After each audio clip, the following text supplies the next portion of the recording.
So just bow where you are as I make a prayer. Father, in Jesus' name, I thank you and I give you praise. Holy Spirit of the living God, right now, take preeminence. I step behind, be on the stage. In the name of Jesus Christ. Use my mouth to communicate your will and your knowledge.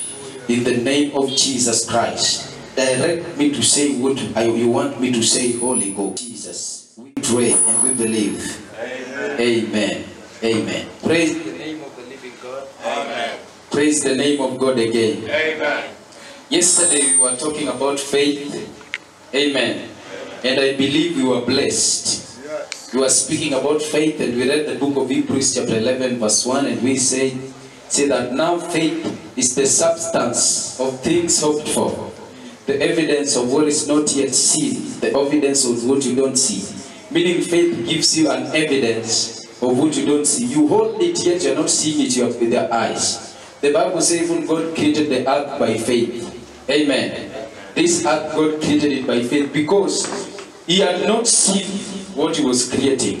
Amen. So the same power that God used to create the earth is available for us. So that we can also use it to create. Amen. When you say let there be this, it shall be in the name of the Lord Jesus Christ. And today we declare by the faith in the name of the Lord Jesus Christ that our lives are taking a turnaround. We declare today that every evil works is drying up in the name of Jesus.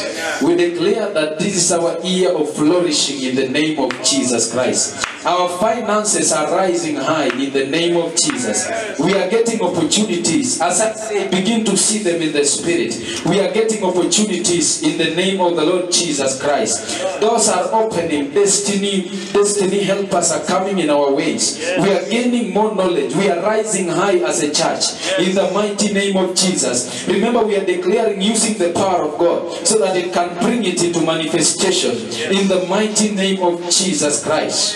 Thank you, my God. Everything about our lives is taking a turnaround. In the name of the Lord Jesus Christ. Take a minute, just bow your head and begin to declare something. Declare it by faith. Find the word of God that aligns to it in the name of Jesus. This is a time to create something by faith in the name of Jesus Christ. I want you to activate your faith where you are right now in the name of Jesus. And God shall do it. If you put pressure on the word of God, it must come to happen in the name of the Lord Jesus. Declare something. Anything in your life that is delayed, quicken it by the word of God in the name of Jesus. Let it come speedily. Where you are is not enough. You can rise higher in the name of Jesus. Not by our power, but by the power in the word. We rise up. The Bible says, rise and shine, for your light has come and the glory of God is risen upon thee in the name of Jesus. I feel something is happening in the realms of the spirit. This is how we conquer. We conquer when we connect to faith. We conquer when we connect to the word of God in the name of Jesus Christ. Connect things that are not working in your life by the grace of God. Don't take it as a joke. Connect something that is not happening the way you want it. Correct it right now. Declare it. Call it by faith in the name of Jesus. I see that money coming to you. Oh yes, oh yes. I see that thing locating you right now. Take it by fire. I see your car coming to you. I see your doors are opening. I see my job opening. I take it by fire in the name of Jesus. The sick getting healed by the power of the Holy Ghost in the name of Jesus Christ. I'm the head and not the tail. The Bible says that in the name of Jesus. Thank you, Holy Ghost. I feel there is an energy in the spirit to bring what you are asking for. It is not going to be by your power. It is not going to be by your mind, but it is going to be by the Spirit of the Lord. Saith the Lord, the mountain before thee, it shall be like a plain. By the time you shall arrive, it shall be like a plain, because the Spirit of the Lord is moving ahead in the name of the Lord Jesus. Thank you, Holy Ghost. Thank you, Jesus. By our faith we are conquering. Oh yes. The Bible says this is the victory that has overcome the world. Even our faith. The Bible says who is he overcomes the world? But him that believes that Jesus is the Son of the living God. Today we overcome this world. In the name of Jesus. We suppress its desires. We suppress its longings. In the name of Jesus. Thank you, Holy Ghost. Just clap your hands and give praise to God. Amen. I believe that there is nothing that can limit us if we have faith in the Word of God. Amen. There is nothing that can limit us. There is nothing that can limit us. There is a woman of God called Amy Semper. Amy Semper. They say Catherine Kuhlman took over from her. Some people are saying like that in the realms of the Spirit. There is a time she was having a crusade. And you see, those times, it's not now. There was no electricity, so they were using big lamps. There was a certain lamp we used something. I don't know how many people who saw that lamp. Sana sana matanga. Then there's a certain kind of lights. When they see that light, hapo ndo sasa wanakaa wengi sana. Amen. And then I don't know, there's a place wanaeka spirit. Alafu kuna kitambi kama bala. I don't know, Prof, did you see it? Yeah, it is gray like this, gray. Is it gray? Yeah, it's the nini itself is gray. And it's a big lamp. And you find that during Matanga, only some few people are having it. So you have to go and, maybe it is very far away, you can be sent two of you to go and bring it. Amen. So those ones are the kinds that people or Amy Semper were using. And so there was a day when he was preaching, the lamp busted. And when it busted, it fell on her. And the whole of her face were blisters, her eyes everywhere, because he was seriously burned. Amen. Amen. Praise the name of the living God. Amen. So that's how tough it was. And people say, hey, the mighty healer, because she was a mighty healer. Amy Semper, sometimes when she's coming to a meeting, she had to be taken through the back door. Because even her shadow itself, people are even saying, let even her shadow fall on me and I shall be okay. So because of the commotion, sometimes they were taking her through the back of the tent. Praise the name of the living God. But some people are saying this woman has faced such a tragedy. Amen. And so, because she liked playing, so she told the person who was playing guitar, because it's like they were advising her, just go and be treated and then the meeting is cancelled. And it was to go for 3 days. So she said, just play the guitar. And she sat down next to the guitar. And she started singing. You are the Lord that healed me.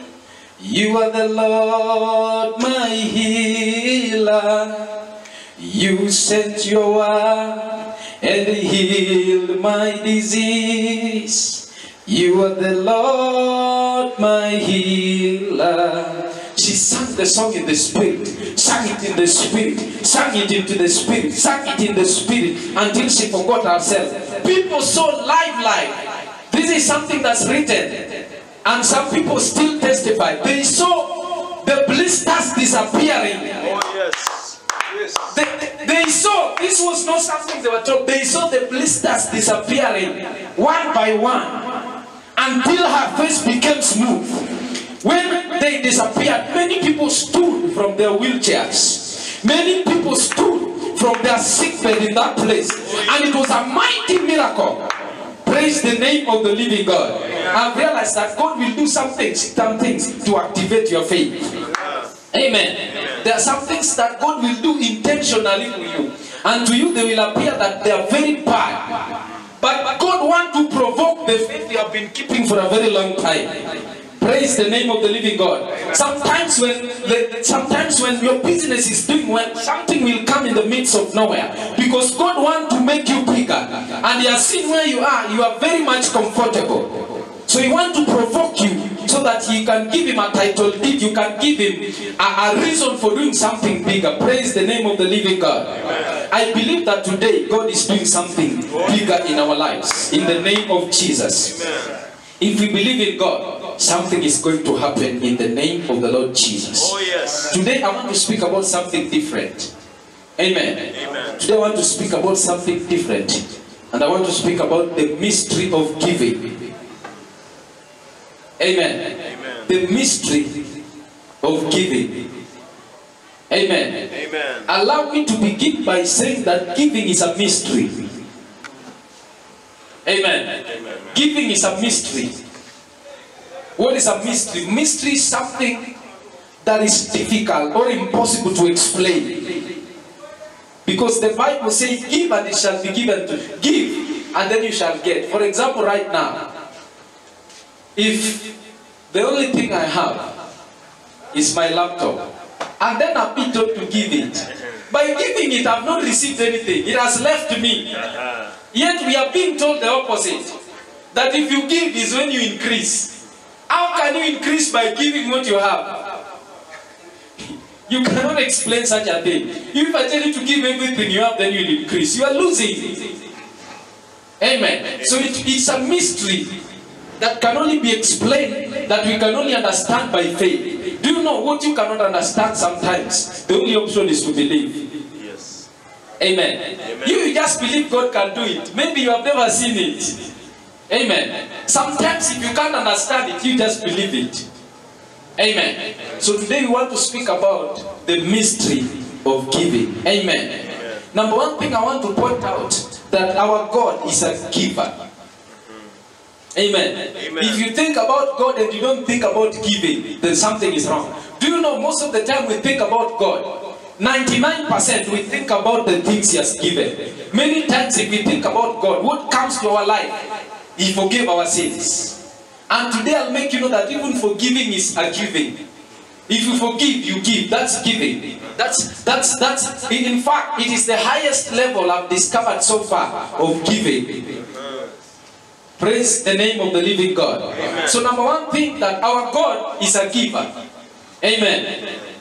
He is the greatest giver. No matter how much you're going to give, you can never reach the level of God. God every time He thinks about giving, not receiving. He thinks about giving. Amen. Amen. The Bible says in the book of John 3:16, for God so loved the world that He did what? He gave His only begotten Son, that whosoever believeth in Him may not perish but have eternal life. Amen. So because God loved the world, what did He do? He gave. Amen. So we see number one sign of love is giving. Praise the name of the living God. Amen. So God is a giver. Every time, even all of us here, there is something we want God to give us. And you believe He's a giver.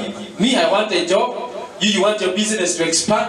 You want to excel in education. You want fee. Everyone has something they need in this place. And they want it from God because God is a giver. Amen. So anyone who is coming to God must first believe that God loves him and that God is a giver. Galatians 1:4. Galatians 1:4, if you get it, you can just read it for me in the name of Jesus.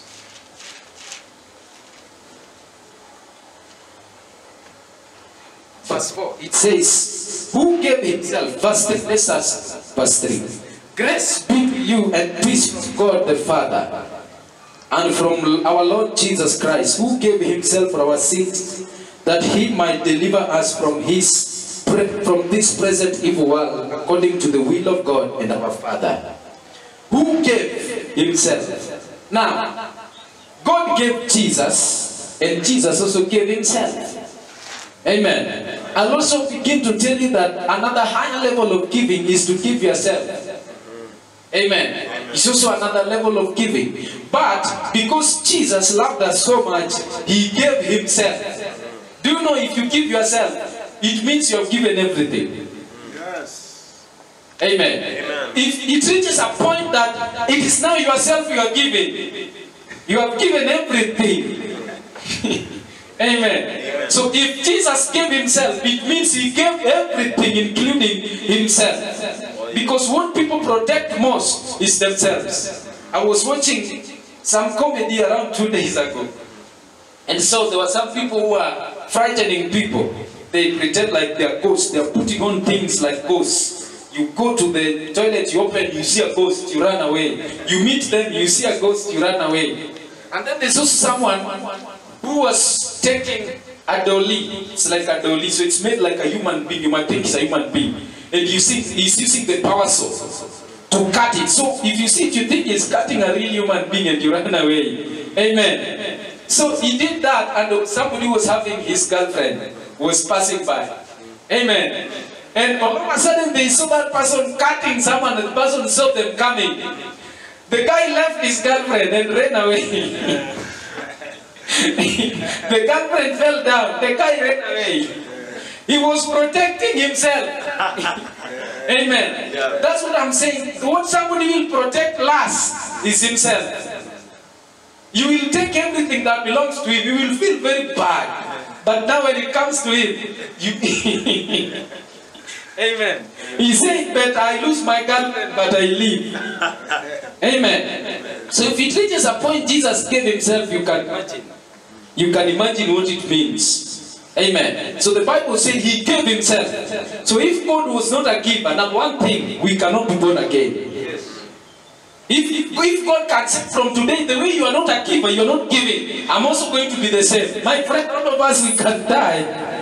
The Bible says, even his sun and his rain, even it falls even in the farms of those who are sinners and those who are righteous. Amen. So if God is going to stop giving because you are also not giving, I'm telling you, there's nothing we can just, even oxygen we cannot have. Praise the name of the living God. Bwana Yesu asifiwe tena. Mark chapter 10 verse 45.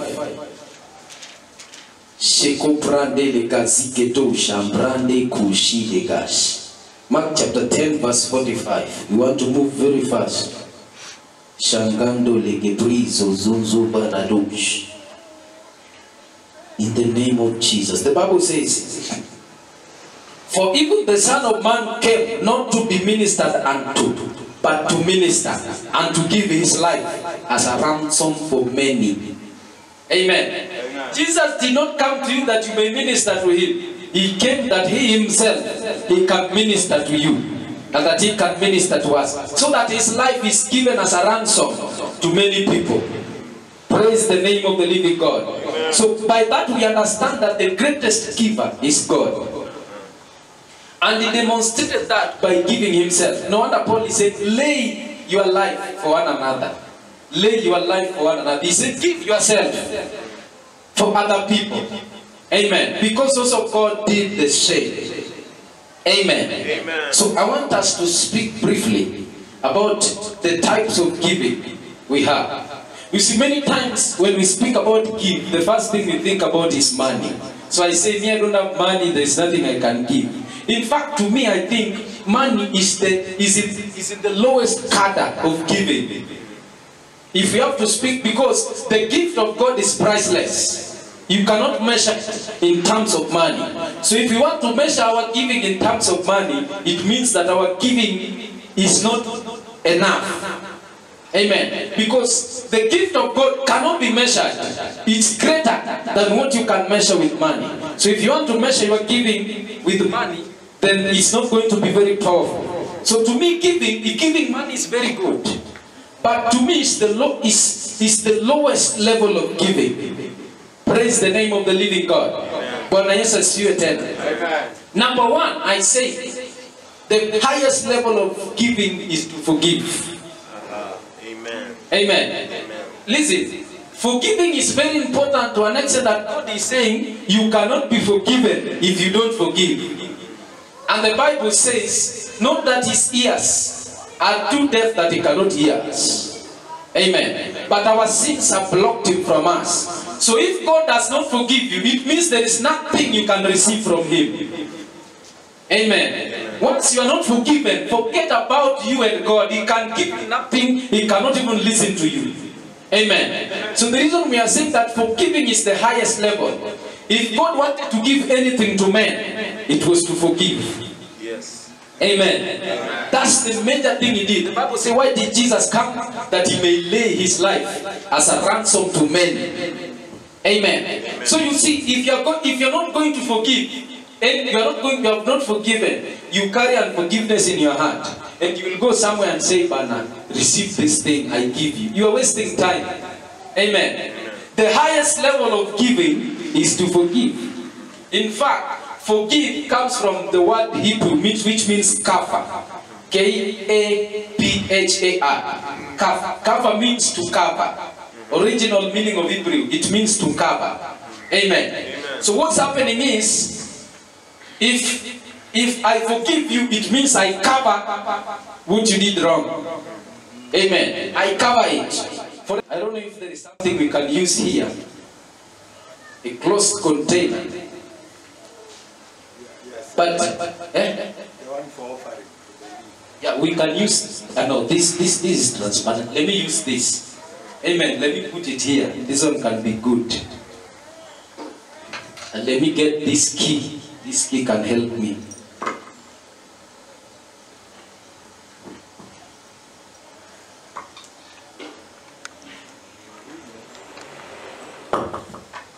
So hard. Okay. Amen. So I have this key. I think everyone can see this key. Amen. If I place it here, and I put this thing here like this, how many people can know? If you just came from outside, and then ask you, what is inside here? You cannot tell me. The only thing you are seeing is this thing. You cannot see the key. So forgiveness comes from the word to cover, so that it cannot be seen. The only thing you are seeing is this thing. If I ask you, what are you seeing? You will tell me this is what you are seeing. But the key you cannot see. Amen. If you have not forgiven someone, it means you have uncovered his sins. And that every time you see it, what you are seeing is what he has done wrong. Amen. Every time you see it, you see this guy really did wrong to me. I cannot even greet him. Amen. And if you do that, it is the highest level of not giving. It's wickedness beyond reasonable doubt. In fact, the Bible even says, if you forgive someone, is when God will forgive you. Amen. Amen. Praise the name of the living God. Amen. We can read Matthew 6:14. You know, unforgiveness is like poison. It's like poison. It's an enemy. Amen. Amen. Matthew chapter 6 verse 14. It says, for if ye forgive men their trespasses, your heavenly Father will also forgive you. Amen. So right now, if there is someone who did wrong to you, I don't know what he did, I don't care. If he did wrong to you and you cannot forgive him, be very sure the Bible says God cannot forgive you. Amen. So right now I want us to do something. Just bow your head and make a prayer. Father, anyone I have not forgiven, I forgive them in the name of Jesus. Even those who have done wrong to me without knowing, I forgive them by faith. Some people have done wrong to you and you don't know. Even God, forgive them by faith in the name of Jesus. Everyone, mention their names if you can remember. Say, God, today I forgive this person. He did wrong to me, but I forgive him in the name of the Lord Jesus Christ. He abused me, talked about my name, but in my heart I don't feel but I forgive them. I decide to forgive. Just say it in the name of the Lord Jesus. Thank you, Holy Ghost. Thank you, Jesus. Oh, thank you, Jesus. You see, one thing I've realized, that forgiving is one of the most difficult things. Forgiving. Hey, yeah. Forgiving is hard, man. It's not easy. Let us do Sikivanya. Let us just speak about it, because all of us have faced it. It depends with the intensity of the mistake that somebody has done. Amen. It depends with the intensity that makes it very difficult for you to forgive. Amen. The Bible says forgive, not the Bible. I don't think it's in the Bible. Is it written forgive and forget? No, that's our saying. But you see, let us be very real. no matter how much you're going to forgive, it's not very easy to forget. Amen. It's not easy. Yeah. So the fact that you remember does not mean you have not forgiven. Amen. You see, like today, if you beat me with a stone, seriously, and I go to the ward, next time when I meet you, I'll still remember that it is Sami who hit me. Praise the name of the living God. You are going to remember, but I'm going to say, although I can remember, it's good you hate me, but I've forgiven you. Now we are friends, we are brothers. Yes. Praise the name of the living God. Amen. So if you remember something you are forgiven, does not mean you are not forgiven. So it is a tool of the devil to make you feel intimidated, to make you feel that God cannot do anything to you. Amen. Amen. As a matter of fact, you can decide from your hand that I'm forgiving this person. Yes. Amen. Let us read Ephesians 4:32. Today I'm reading a lot of scriptures. A lot of scriptures. Shekuprakendo libagando shandarabas. Ephesians 4:32. The Bible says, and be ye kind one another, tender-hearted, forgiving one another, even as God for Christ's sake hath forgiven you. Amen. Even God for Christ's sake has forgiven you. Not that even God for Christ's sake is going to forgive you. Not that he is planning to forgive you. No, he has already forgiven you. Meaning that the gift of God has already been given. Amen. Amen. So forgiveness from God is something you enter into. It's something you say, I take the forgiveness. Amen. Amen. I take the forgiveness. It's like I'm saying, I've given you money. Here's the money. And then I tell you, every time you lack money, just come and pick here. Every time you feel you have no money, just come here and pick 1,000 and go. And it will help you. And then you reach a point you are very dry. Amen. Very dry. But you're not coming to pick money. People asking, you are sleeping hungry. And I told you very well, money is here. Come and pick. You cannot come. Amen. So what's happening? God is telling us the forgiveness has been given to us in Christ Jesus. So the only thing that's remaining for you is to receive it. Amen. Amen. So every time you've done something wrong, you say, God, but it's not good. Amen. I've answered him arrogantly. I feel it's not good. I take your forgiveness. Amen. I take your. That's why we confess. You know, there's a difference between confession and repentance. Praise the name of the living God. You repent unto forgiveness. And that one happens when we become born again. Because repenting means leaving what you are doing and doing something else. Amen. It does not mean doing it again. If I repent from lying, it means I will not lie again. Praise the name of the living God. But we are confessing as a recognition of what we have done. You are recognizing, what I've done is not right. This thing is not right, and I need to do something about it. And anyway, even after I've done it, I should not be condemned. Amen. Because you cannot take the forgiveness of God without acknowledging first that you have done wrong. You can't. You can't receive that forgiveness without first acknowledging that you have done wrong. So once you confess, then you receive the gift of forgiveness. Amen. So forgiveness is a gift. You have done nothing about it. You are only receiving it. It's the same way. If this Josh gives me the phone, tell me, Simon, take this phone, is a gift. And then tomorrow he comes to me and tell me, I gave you the gift yesterday, but I want you to give me something. That's not a gift now. Amen. Because a gift, you don't need to give them anything. So that's what we have been forgiven.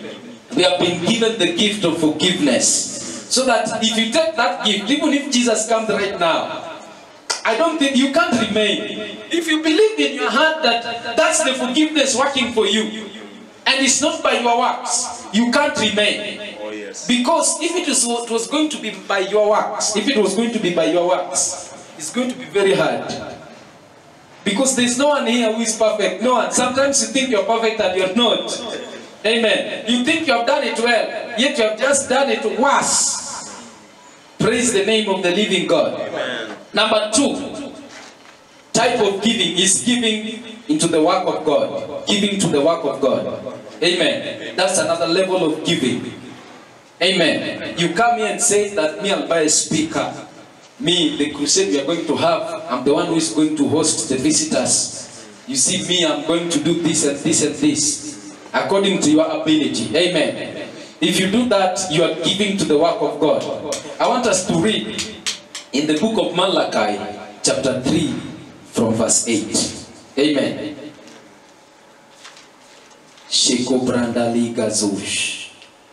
And you see, every time you give, you don't give to make our pastor rich.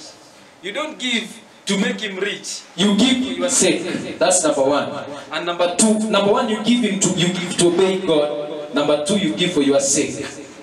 You give to obey God, and you give that you may be increased. Before we leave, we read Malachi chapter 3 from verse 8.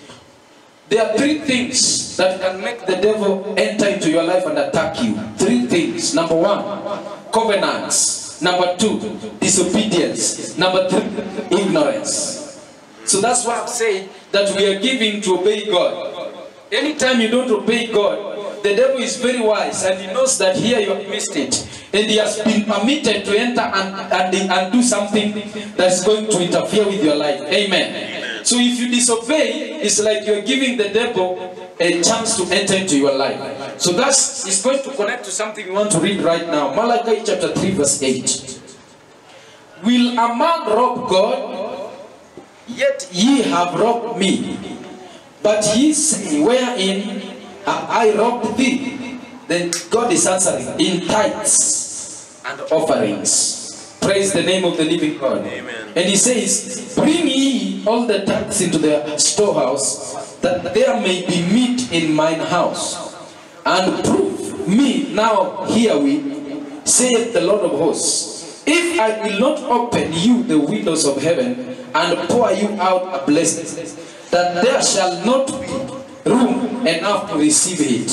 Verse 11. And I will rebuke the devourer for your sakes, and he shall not destroy the fruits of your ground, neither shall your vine cast her fruit before the time in the field, saith the Lord of hosts. Praise the name of the living God. Amen. Number one, you give so that God can rebuke the devourer. Amen. Listen, if you don't give,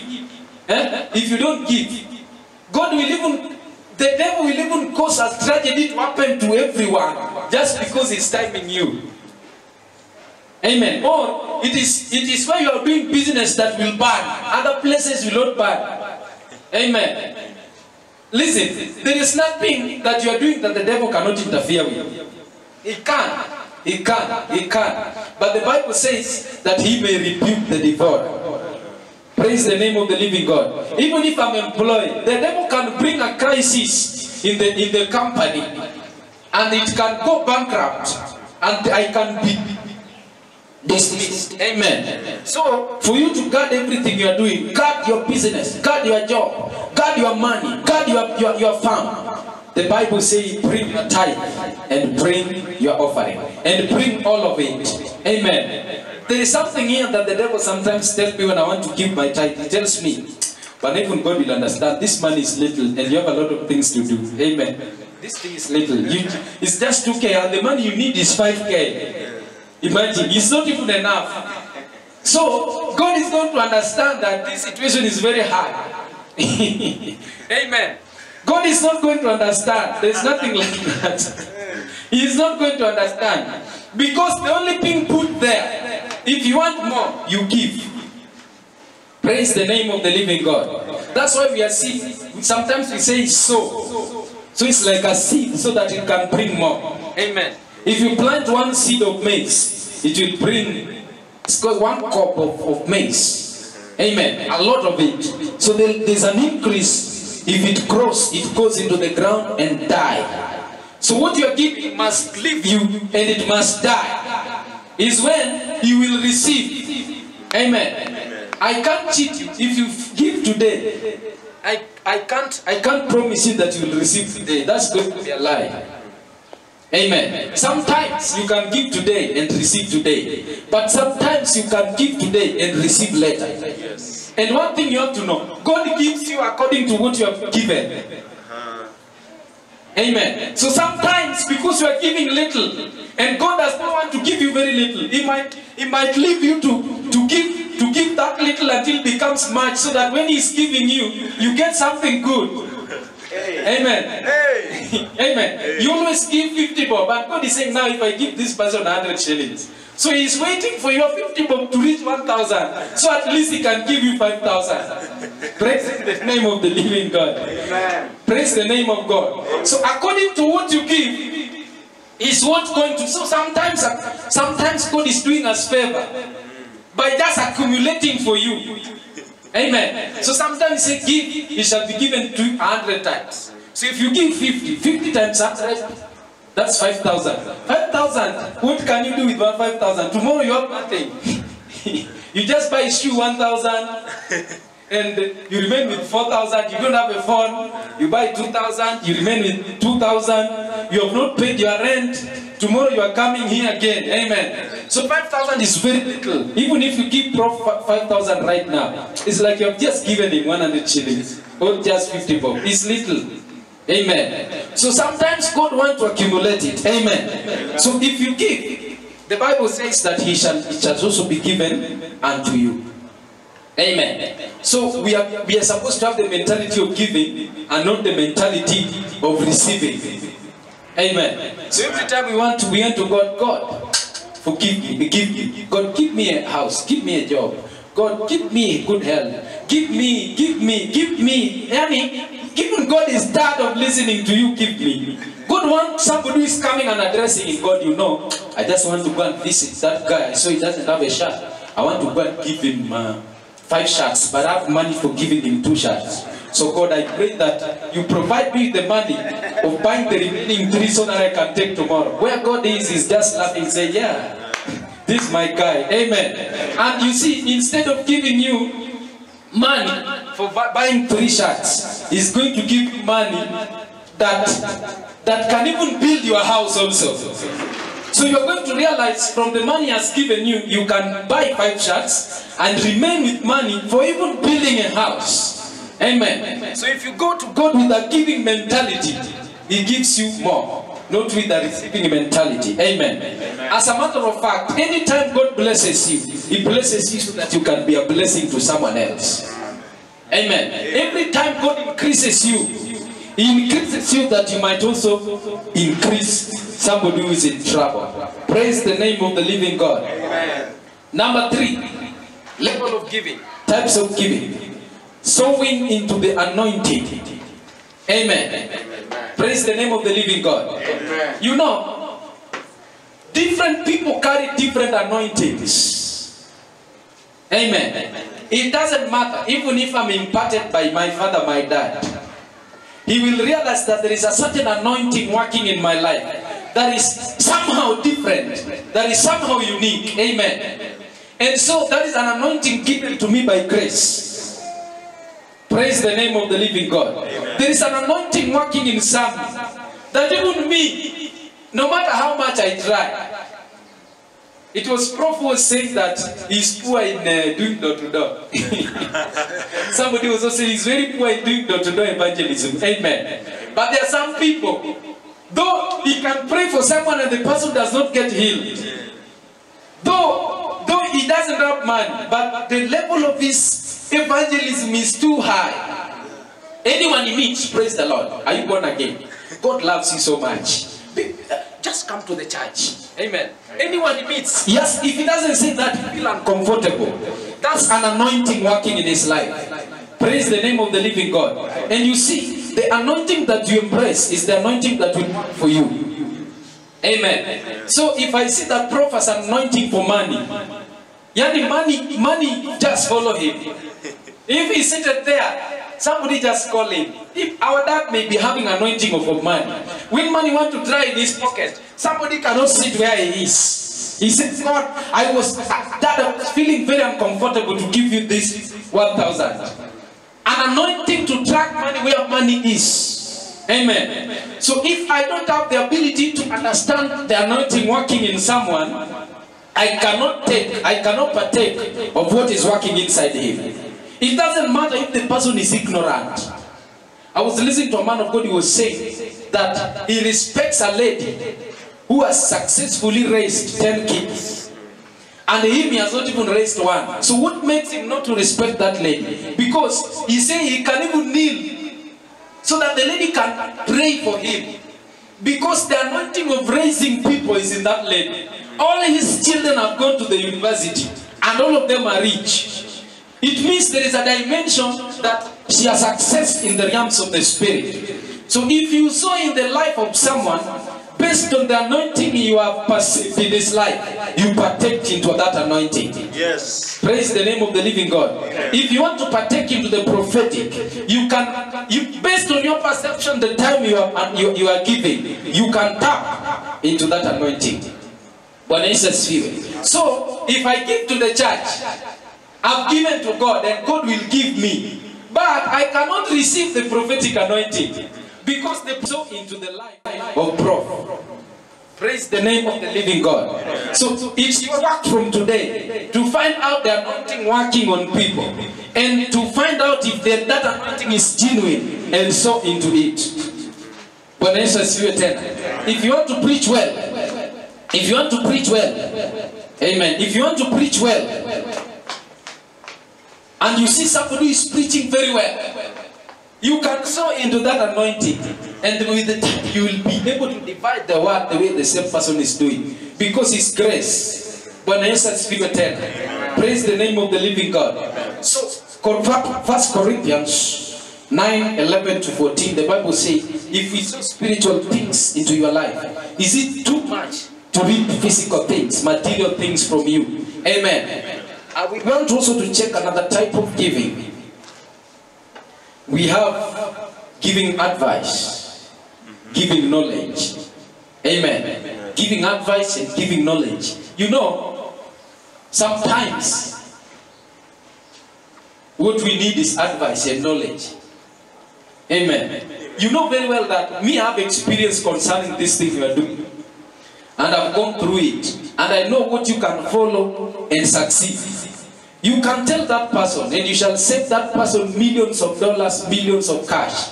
Amen. So sometimes what you can give to someone is an advice. Yes. Mama Barbara, she's a businesswoman. Amen. What if you go to her and humble yourself and listen to advice from her? How do you do this? How do you keep money? Amen. How do you attract people? How do you maintain consistency? What's your secret? Then you will tell she will begin to tell you that she tried many options, they failed. She tried this, it failed. But right now, if she goes to another business, only 3 months, and it will be okay. Amen. So if she gives an advice to someone, it's giving. Yes. Yeah. Amen. It's better than giving that person 500 shillings, which is going to consume one day. But if you tell him, you can do this, and you can be like me. But what's happening nowadays with people who sometimes have gone high? He sees that maybe if I've gone high in the prophetic, in the anointing, in finances, in prospering, in influencing people, I feel like if I make you like that, then you're going to compete me. So they're going to listen to you, and they're not going to listen to me. Amen. And it's just inferiority complex. It's inferior, whereby the person who should be teaching the other one feels like by teaching them, they're going to be better than him. And that's not giving, that's selfishness and that's jealousy. Every time you rise up, you must be in a position of telling God the people you have raised. You must be in a position of telling God the people you have imparted based on what's happening in your life. How many people have you raised in your area of strength? Amen. Even one person. Praise the name of the living God. It's giving. You can give advice. You can give knowledge to someone if you have it. Call that person and tell him, I see you do this. And I did it. And it went like this. So if you do like this, I think you are going to succeed. When the person succeeds, it's giving. It will be written in your name. Praise the name of the living God. So our God number one is a giver. The last level that I want to speak about today, you can give somebody love.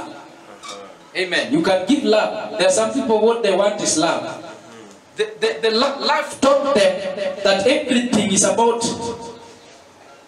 agony. Everything is about sadness. Life taught them that it's difficult. So they grew with that attitude that there's no one who can love them and that life is full of struggles. They need someone who is coming to them and telling them that, no bro, life is not like that. You can be better, you can be like this. And you take it through the word of God. And when things are tough, you stand with them. Yes. Amen. The Bible says in the book of Leviticus, chapter 25, that if somebody is poor, amen, and you bring him into your house, you should not ask him for anything. Give him, amen. Give him and ensure that the person is okay. So we can give love also to others. And love you can give in different ways. Showing them love, even forgiving is showing love. Praise the name of the living God. Amen. So today I believe we are going to be a church that are showing love to other people. Yes. To be a church that have the mentality of giving every time. Every time you are thinking when you enter here, what can I give? I don't have money, but it's not just money. Let me find someone to give this wisdom that God gave me yesterday. Let me find somebody to give this revelation. You tell him, bro, you have realized that if you pray like this, God can answer you. And then the person will pray and the God answers him. That's giving. Amen. Praise the name of the living God. Amen. You can just give in any way it's not just money. When Jesus view it. So lastly, I want to speak in a very short time. How to give. This is another challenge. A very short time. 2 minutes. Number one, give with simplicity. With simplicity. The book of Romans 12:8. We are not reading that. Give with simplicity. Do you know there are some people, when they give you, there are a lot of strings attached to it. If he gives you, he even want to control how you are using what he has given you.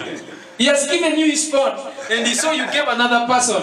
Hey, did I give you or I gave him? Me who gave you, think I was stupid. Praise the name of the living God. A lot of strings. He has to lay down conditions and rules and procedures of using what he has given you. Amen. If he has given you a car and he finds it dirty, he begins to quarrel you. No. When I had this car, it was very clean. This is carelessness. I cannot give you something and you don't take care of it. You need to be simple when you give. After you've given, treat it as if it's lost. You will receive from God. If the person is careless, it's up to him. Praise the name of the living God. If you give me a shamba and I sell it 1 month after that, don't worry. Amen. It's mine. Yeah. Amen. It is difficult. That is getting the sense. It's very difficult if you give somebody something and then he uses it badly. But now, this is how it should be done. If you've given it, it's God. It's him will lose now. But for you, God will bless you. Amen. Number 2, give by faith. I said yesterday, if you have no faith, don't give. You're wasting time. Don't give. Don't give. Don't give. You're wasting time. Don't give. I'm telling you, just leave. If you don't have faith in the word of God that tells you to give, just leave. If you feel you have enough faith, give. Praise the name of the living God. Amen. Read Matthew 21:21. What you ask, if you believe it shall be given unto you. Number 3, give by love. If it is not love that is moving you to give, leave. Leave. You are wasting time. If it is not because of love, if you just give because people are giving and it is good to give and you feel goosebumps, leave it. It's a time of its wastage. That's why you will just give until you give, until you give, until you become poor in giving and nothing you are receiving. So before you give, calculate. Do you have love? No. God, give me love first. Spread abroad your love in my heart. Let me love people. So every time you give by love. Amen. Amen. Lastly, give cheerfully. The Bible says, 2 Corinthians 9:6-8. God loves a cheerful giver. So if you give it in your heart, you're saying, hey, but this is the money I have. Now, so God, because the pastor has really preached it. And I said, if you give, you are going to, but you give and you are, in your heart, you are murmuring, you are muttering. Or we say you are mumbling in your heart. You say, ay, but now, God is really demanding too much from us. Sir, this is the money I had, but you are taking. Don't, because it's not going to give you anything. Anytime you give cheerfully. And if you feel you are not cheerful in giving, leave. Wait when you are cheerful. Better you give once when you are cheerful than giving many times and you're not cheerful. Praise the name of the living God. We can just rise up in the name of